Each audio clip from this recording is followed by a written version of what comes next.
এগুলি সারা বাংলাদেশে কোনো জায়গায় পাওয়া যাবে না, এগুলি সারা বাংলাদেশ চ্যালেঞ্জ। কোনো কারিগর এগুলি করবো না। 10টা গুটি বানাইতে 3 ঘন্টা সময় লাগে, 3 ঘন্টা ওরা কয় টাকা পাইবো? একটা 6টা করে বাঁচলে 3 ঘন্টা কত হয়? 6টা করে হলো 10টা, আপনি 60 টাকা, 60 টাকা দিয়ে 3 ঘন্টা করে আপনি 60 টাকার লেগে এই কাজ করবো?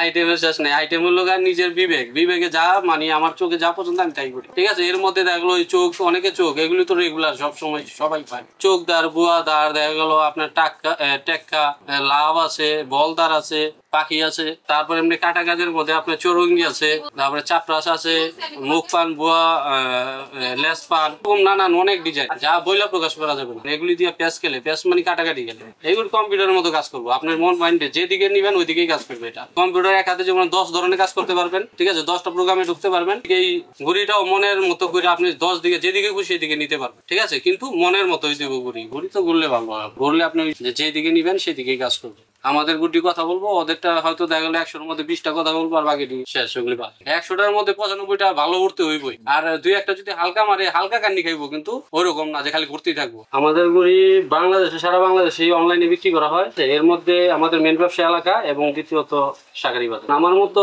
গুড়ি, ঠিক আছে, অন্য কেউ এইরকম ফিনিশিং কেউ দিতে পারবো। গুড়ি হাতে কথা বলে এবং আকাশে যখন উঠবে তখনই বলতে পারবো, যারা উড়াইবো তারা বলতে পারবো যে গুড়িরা কার কেমন। কোচিং করাই, ছাত্র পড়াই, এর পাশাপাশি দেখা গেলো আমি সকালে একটু করি আর সন্ধ্যা থেকে। টাইম বলতে আপনার সকালে 9টা থেকে 11টা পর্যন্ত ছাত্র পড়াই, তারপরে মনে করেন মোটামুটি 3টা পর্যন্ত করি ঘড়ির কাজ, আবার 5টা থেকে সন্ধ্যা পর্যন্ত আর কি, আজ না পর্যন্ত ছাত্র পড়াই। এটা তো আমার বাবার ব্যবসা, এটা আমার জ্ঞান হওয়ার পর থেকে এটা আমি এটার সাথে জড়িত ছিলাম। মাঝখানে আমি এক স্যারের সাথে 12টা বছর একসাথে আমি আর কি কোচিং করাই। পরবর্তীতে দেখা গেলো যে এই কাজটা আমি করতে পারি। যখন লকডাউন আসলো তখন আবার এই ব্যবসাটা আমি ধরে নিচ্ছি।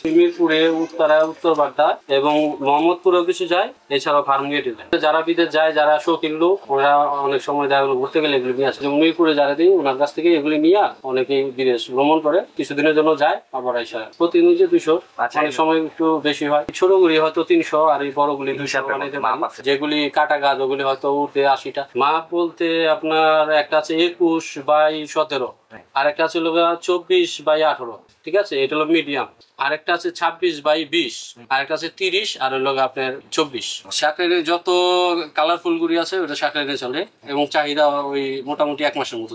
শাকরের গুড়ি হলো সবাই আকর্ষক, ঠিক আছে। আর নর্মাল গুলি পোলা পানি, বাচ্চা পোলা পানি। শাকরের যে আপনার কাটা গাছগুলি আছে 10টা গুড়ি বানাইতে মিনিমাম 3 ঘন্টা আমাদের লাগে। বাঁশ আর হলো কাগজ, এই তো, আর কেচি লাগে এইগুলি, আর একটা বটি লাগে ফাড়ার জন্য। গুড়ি তো আসলে রপাই ভালো হয়, রপাই তো আর এত বড় পাইপ হয় না, ঠিক আছে। তো মোটামুটি আমরা ঢুলু দিয়ে কাজ করি। ওইটা বড় গুড়ির জন্য ঢুলি লাগে। টিস্যু পেপার এগুলি বাংলাদেশি আছে, চায়না আছে, ইন্ডিয়ান আছে, এর উপরে এটা চায়না, এগুলি বাংলা, এটা বাংলা, এটি চায়না, কালো গুলি চায়না। এটা সিগারেটের কাগজ, ঠিক আছে, গুলি সিগারেটের যে নিচের অংশটা থাকে, ঠিক আছে, ওই অংশটার কাগজ। এটা এরকম তো অনেক সময় হয়, যেমন বৃষ্টিপাত হলে অনেক সময় বৃষ্টিতে অনেকে 5টা 10টা ছিঁড়া যায়, তখন ওইগুলি আবার পরে দিয়ে দিই। নর্মাল গুড়ির আঠা এগুলি আটা দিয়া আর ওই যে তুতে দিয়া এগুলি আর কি বানানো হয়। আমরা নিজেরাই এগুলি করি, তারপরে গুড়ি বানাই। বিশেষত বলতে তুতে দিলে আর জিনিসটা আপনার ওই পুকে ধরে না। ডাক্তাররা যেমন দেখা গেল যে কোনো রোগের চিকিৎসা দেওয়া থাকে, অর্থাৎ রোগী যদি আত্মা থাকে তাকে চিকিৎসা দিয়ে কি ভালো করার জন্য চেষ্টা করে। এরকম গুটির ব্যাপার, যে কোনো ছিঁড়া ফাড়া গুটি আমার কাছে কোনো ব্যাপারই না। এগুলি মনে করেন চিকিৎসার মাধ্যমে ওইটা আরো সুন্দর হয়।